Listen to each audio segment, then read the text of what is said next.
الله وبركاته. الحمد لله رب العالمين والصلاة والسلام على سيد الأنبياء والمرسلين وعلى آله وصحبه ومن استنى بسنته إلى يوم الدين. اللهم اجعلنا منهم ومن الذين آمنوا وعملوا الصالحات وتواصوا بالحق وتواصوا بالصبر. آمين يا رب العالمين. أما بعد. Inshallah, our brief talk today is going to be about the innocence and the infallibility of prophets alayhi salatu wasalam.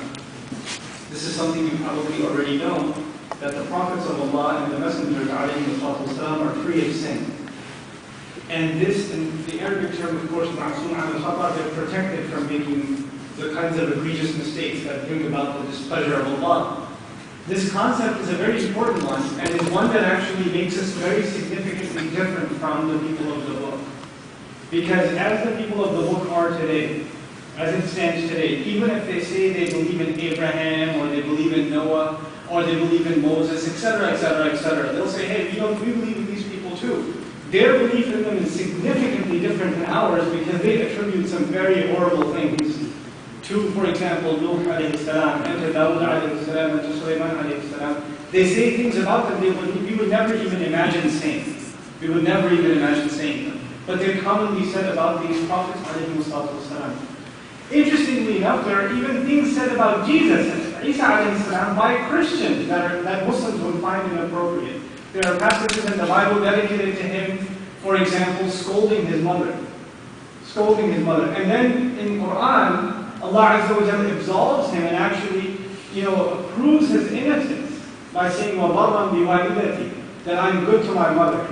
Because the people of the book had alleged that he was actually scolding his mother, and they loved him so much they attributed him to be the son of Allah, ma'adallah, and yet they say that he scolded his mother, and on the other hand, Allah comes to his defense in the Quran, and he says on his own that I'm good to my mother, وَبَرًّا بِوَالِدَتِي. And Allah says about him that he was good to his mother, بِوَالِدَتِي. Now, what I want to share with you today is an interesting story, a passage that we read that belongs to Surah Sad that talks about Dawud alayhi salam that concerns this concept of the innocence of the Prophet alayhi salam. I'll be very brief in my translation, then we'll get to the discussion with you. وَهَلْ أَتَاكَ نَبَأُ الْخَصْمِ إِذْ تَصَوَّرُوا الْمِحْرَابَ. Did the news of the arguing groups came to you? The arguers come to you when they climbed over the wall and entered the mihrab, the praying quarters of Dawud alayhi salam. Okay? So what we're learning about is there's a bunch of people that climbed over the wall from surah. Surah Quran. Surah actually means a large wall. So they scaled the wall, climbed over into this prayer area, the sanctuary, and they came upon Dawud alayhi salam. So now, إِذْ دَخَلُوا عَلَى دَاوُدْ, when they entered upon Dawud, meaning they came to his company, فَفَزِعَ مِنْهُمْ, that he was terrified from them. Faza' in Arabic is one of the many words used for fear.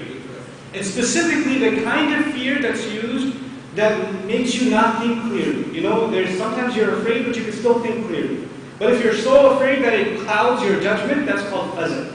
So فَفَزِعَ مِنْهُمْ قَالُوا لَا تَخَفْ, they said, don't fear. خَصْمَانِ بَغَى بَعْضُنَا عَلَى بَعْضٍ, two groups of arguers. Some of us have rebelled against others. فَحْكُمْ بَيْنَنَا بِالْحَقِّ, then make a decision between us with truth and justice. وَلَا تُشْطِطْ وَاهْدِنَا إِلَى سَوَاءِ الصِّرَاطِ. Essentially they're asking Dawud alayhi salam not to be oppressive and to make the case with fairness between them. Fine.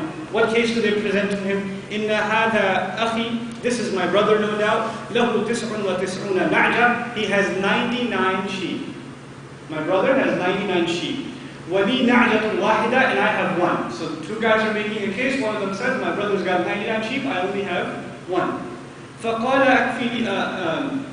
أَكْفِرْنِيهَا وَعَزَّنِي فِي الْخِطَابِ, then he says to me, let me complete my 100. Meaning, give me your one so I can have a full 100. And he speaks to me, but he addresses me, he is harsh and imposing on me. عَزَّنِي, he shows his authority, فِي الْخِطَابِ, whenever he addresses me. So not only does he want me to give him my one sheep, he's not nice when he asks for it. He's actually being a pushover and a bully in asking for this one sheep. So now, Dawud alayhi salam said, لَقَدْ ظَلَمَكَ بِسُؤَالِ نَعْجَتِكَ إِلَى نِعَاجِهِ.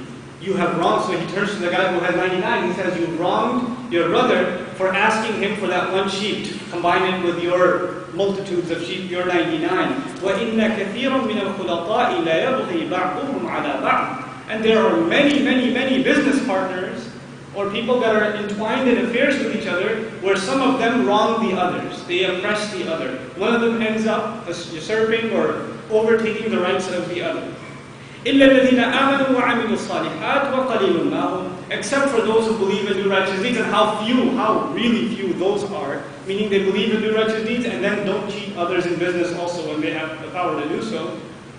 Now, وَظَنَّ دَاوُودُ أَنَّمَا فَتَنَّاهُ, and Dawood realized, alayhi salam, that we were testing him, meaning who was testing him? Allah was testing him. He was putting him in fitna. Okay? فَاسْتَغْفَرَ رَبَّهُ وَخَرَّ رَاكِعًا وَأَنَابَ. Then he asked forgiveness of his Lord, meaning Dawood alayhi salam asked forgiveness of his Lord. He fell in total kuwa. And then he turned back to Allah, meaning he made tawbah. Anaba, to return back to Allah. فَغَفَرْنَا لَهُ ذَلِكَ, then we forgave that for him. And the ayat go on. Now, the thing is, what is it that Dawood alayhi salam made istighfar for? After all, you and I, when we make istighfar, what do we make it for? Not something that we did that's good, something that we did that's bad, a sin. We make istighfar for missing a salah, we make istighfar for being greedy or being harsh to our family, etc., etc., etc. This is the things we make istighfar for. So the Mufassirun grappled with this issue. If the prophets are free of sin, why is he asking for forgiveness? And if he's asking for forgiveness, well, what's the sin? What's the crime to begin with? Now, in some tafsir, there is a narration reported on behalf of Ibn Abbas radiallahu anhu, allegedly. I will add the word allegedly, because later on there's a lot of criticism of whether that's actually from Ibn Abbas radiallahu anhu or not. And here's the basics of it. The essential idea is that Dawood alayhi salam had 99 wives. Okay, that's the narration. He had 99 wives. And he was looking out of his balcony, and a neighbor's balcony, he saw the wife of one of his generals, because you know that Dawood alayhi salam was a ruler, so he has generals working for him, so he sees the wife of another man. And he likes her, he wants to marry her too. So he sends the general off into battle where he knows he's going to be in an exposed position, he's going to get killed, so that when he gets killed, he can marry his wife. Now this is the narration. By the way, this comes from Israeliyat. Remember I began by sharing with you that the people of the book say things about the prophets that we wouldn't dare say? Now it's interesting that it's quoted, once it got quoted in one or two tafsir, it almost became a trend, and many tafsir started rehashing and reiterating the same narration. But the first thing we're going to do, in light of traditional scholarship that criticized this narration and said we should not be quoting it, which began actually from a statement of Ali radiallahu anhu, who said whoever quotes this and says this about Dawood alayhi salam should be whipped.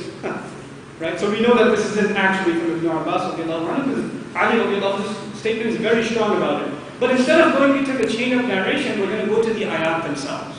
We're going to try to figure out what's going on through the text itself, inshallah ta'ala. First and foremost, how many people were arguing? How many people? Two. The wording is khasm. Khasm in Arabic is what you would call in English a collective noun, which means a large group that is arguing. It's not a person, it's a group. It's a group. And even when it's mentioned khasmani, two arguers, it doesn't mean two people necessarily, it means two camps, each made up of multiple people. Okay? For example, هَذَانِ خَصْمَانِ اخْتَصَمُوا. Not اخْتَصَمَا, but اخْتَصَمُوا. The u ending in the Arabic means more than two, but it's used for khasman. Anyhow, إِذْ دَخَلُوا عَلَيْهِ. When they, see the u at the end of dakhal? I said dakhalu. What did I not say? I did not say dakhala. The ayah does not say dakhala. If it said dakhala, how many people came in? Two people. If it says dakhalu, how many people came in? Lots of people came in. Lots of people climb this wall. Now the thing is, it's not easy to scare Dawood alayhi salam. After all, he is the guy that killed Jalut. So it's not going to take two people climbing his wall to scare him out of his wit that he can't think clearly. He can handle two guys, and we know this already from the seerah of Dawood alayhi salam. So there's a bunch of people that kind of just pour into his sanctuary, inner sanctuary, and now they're presenting a case before him. Is he thrown off guard all of a sudden? So the word fazil is used because he's thrown off. He doesn't, it's all of a sudden. Now, one of the representatives, one of the guys that started speaking, how many sheep did he have? You remember the story? No, the one who started speaking. One. And the one who he was complaining about had 99. So basically, you could say that the guy who's filing the lawsuit